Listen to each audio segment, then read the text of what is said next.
नमस्कार. पल्लवीज मराठी रेसिपीजमध्ये तुमचं खूप खूप मनापासून स्वागत आहे.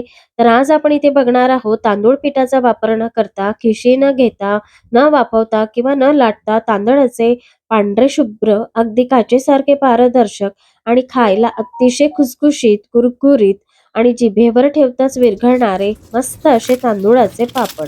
हे पापड अतिशय झटपट तयार होतात. कुठल्याच प्रकारचा त्रास न होता किंवा कमी वेळेत कमी साहित्यात तयार होतात. चला तर मग रेसिपीला पटकन सुरुवात करूया. तर इथे मी 2 वाटी रेशनचा तांदूळ घेतलेला आहे. आता तांदूळ आपल्याला 2 ते 3 पाण्याने धुवून घ्यायचा आहे. ज्या पद्धतीने आपण भात टाकताना तांदूळ धुतो त्याच पद्धतीने आपल्याला तांदूळ 2 ते 3 पाण्याने स्वच्छ धुवून घ्यायचा आहे. आणि त्यानंतर आपल्याला तांदूळ बुडेल इतकं पाणी टाकून तांदूळ आदल्या दिवशी आपल्याला भिजत टाकायचा आहे आणि रात्रभर असाच तांदूळ आपल्याला भिजवून घ्यायचा आहे. म्हणजे 1 दिवस तांदूळ आपल्याला भिजवून घ्यायचा आहे.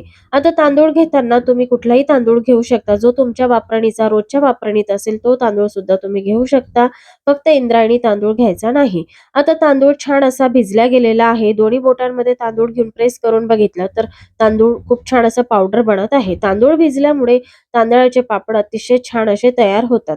आता तांदळाच्या वरचं पाणी काढून घ्यायचं आणि तांदूळ परत 1 ते 2 पाण्याने स्वच्छ धुवून घ्यायचं. तांदूळ स्वच्छ धुतल्यानंतर आपल्याला मिक्सरचा जार घ्यायचा आहे आणि मिक्सरमध्ये थोडे-थोडे तांदूळ टाकत आपल्याला आणि थोडंसं पाणी टाकत आपल्याला तांदूळ छान बारीक वाटून घ्यायचं आहे. म्हणजे अगदी बारीक असं आपल्याला वाटून घ्यायचं आहे. आता इथे मी मिश्रण वाटून घेतलेलं आहे तांदळाचं आणि हे मिश्रण आपल्याला गाळून घ्यायचं आहे. त्यासाठी सुरुवातीला इथे मी एक खाली पातेलं ठेवलेलं आहे. त्यावर आपल्याला पीठ गाळायची चाळणी ठेवायची आहे आणि त्या चाळणीने आपल्याला मिश्रण चाळून घ्यायचं आहे. उरलेलं जे वरचं मिश्रण असतं, ते मिश्रण आपल्याला परत तांदूळात टाकायचं आहे आणि थोडं पाणी टाकून परत आपल्याला हे मिश्रण अगदी बारीक असं वाटून घ्यायचं आहे आणि चाळून घ्यायचं आहे. तर आता इथे तुम्ही बघू शकता खूप छान असा पांढरा शुभ्र चीक तयार झालेला आहे. आता हा चीक आपल्याला मोजून घ्यायचा आहे, कारण आपण पळी पापड करणार आहोत आणि इथे आपल्याला पाण्याचं अगदी परफेक्ट असं मेजरमेंट घ्यायचं आहे. त्यासाठी आपल्याला इथे चीक सुरुवातीला मोजून घ्यायचं आहे. तर इथे मी एका वाटीचं मेजरमेंट घेणार आहे. तर त्या वाटीने इथे 3.5 वाट्या चीक आपला भरलेला आहे. आता एका वाटी चिकासाठी इथे आपल्याला 7 वाट्या पाणी लागणार आहे. तर इथे एका वाटी चिकासाठी 7 पटीने पाणी आपल्याला घ्यायचं आहे. पाणी घेताना आपल्याला ज्या भांड्यात चीक शिजवायचा आहे त्याच भांड्यात आपण पाणी घेणार आहोत. तर इथे मी जाड बुडाचं पातेलं घेतलेलं आहे आणि त्यामध्ये 7 पटीने म्हणजे एका वाटीला 7 पटीने असं पाणी घेऊन मी इथे 21 वाटी पाणी सुरुवातीला घेतलेलं आहे. आता आपलं मिश्रण 3.5 वाट्या आहे आणि आपण मिश्रण वाटताना सुद्धा 2 वाटी पाण्याचा वापर केलेला आहे. तर हे अगदी परफेक्ट मेजरमेंट आहे.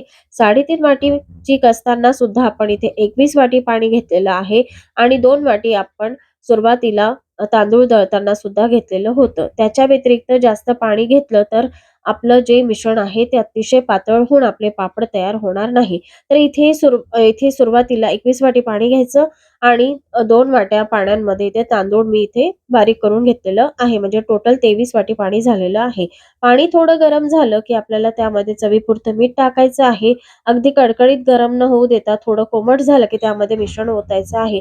मिश्रण ओतताना एका हाताने मिश्रण सतत फिरवत राहायचं आहे, म्हणजे त्यामध्ये गुठळ्या होणार नाही.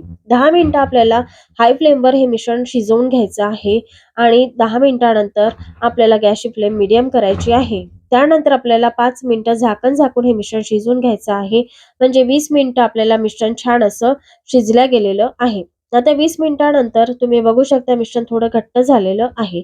इथे आता परत 10 मिनिटं मी शिजवून घेतलेलं आहे आणि 30 मिनिटं झालेली आहे. 30 मिनिटानंतर मिश्रण खूप छान शिजल्या गेलेलं आहे. मिश्रण आपलं शिजलं की नाही ते चेक करायसाठी एका प्लेटमध्ये मिश्रण घ्यायचं आहे आणि ते पापडसारखं पसरवून बघायचं. जर मिश्रण पसरलं नाही तर समजायचं मिश्रण आपलं अगदी तयार आहे आणि मिश्रणावर अशा पद्धतीची साय सुद्धा येते. तर इथे मिश्रण मी 35 मिनिटं शिजवून घेतलेलं आहे. 35 मिनिटानंतर गॅस बंद केलेला आहे. तर लक्षात असू द्या सुरुवातीला हाय फ्लेमवर 10 मिनिटं आपल्याला मिश्रण शिजवून घ्यायचं आहे. त्यानंतर झाकण झाकून 10 मिनिटं मिश्रण आपल्याला शिजवून घ्यायचं आहे आणि त्यानंतर मीडियम फ्लेमवर आपल्याला मिश्रण 35 मिनिटं शिजवून घ्यायचं आहे. आता मिश्रण शिजल्यानंतर आपल्याला झाकण झाकून मिश्रण तसंच ठेवायचं आहे आणि आपल्याला पापड टाकण्यासाठी मी इथे एक दुसऱ्या भांड्यात मिश्रण घेतलेलं आहे. मिश्रण थोडं थंड झाल्यावर आपल्याला याचे पापड टाकायचे आहे. पापड इथे मी घरातच टाकणार आहे पंख्याखाली आणि रात्रभर असंच पंख्याखाली सुकवून घेणार आहे. तर इथे मी पंख्याखाली प्लास्टिक शीट टाकलेलं आहे. पापड टाकताना प्लास्टिक शीटचाच वापर करायचा आणि पापड एक-एक पळी पापड घेऊन आपल्याला गोल-गोल करत त्याचे पापड टाकायचे आहे. पापडाचा साईज तुम्ही तुमच्या आवडीनुसार कमी जास्त करू शकता, छोटे किंवा मोठे.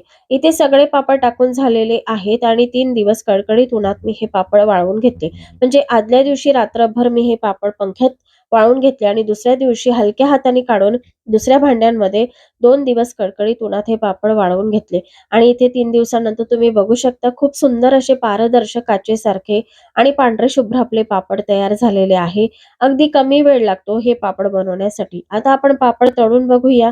त्यासाठी आपल्याला कढईमध्ये तेल घ्यायचं आहे आणि तेल मीडियम फ्लेमवर कडकडीत गरम करायचं आहे. कडकडीत गरम झालेल्या तेलातच पापड अलगद सोडून आपल्याला लगेचच तळून घ्यायचं आहे.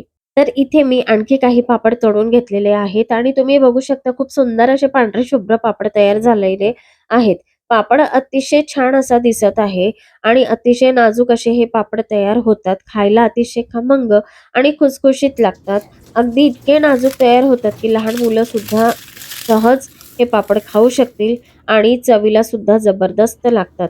तर आजची रेसिपी तुम्हाला कशी वाटली नक्की मला कमेंटमध्ये सांगा आणि माझ्या चॅनलला आतापर्यंत सबस्क्राईब केलं नसेल तर नक्की सबस्क्राईब करा, बेल आयकॉनला प्रेस करा आणि रेसिपी जास्तीत जास्त शेअर करा. चला तर मग पुन्हा भेटूया अशा नवनवीन रेसिपींसोबत. तोपर्यंत धन्यवाद.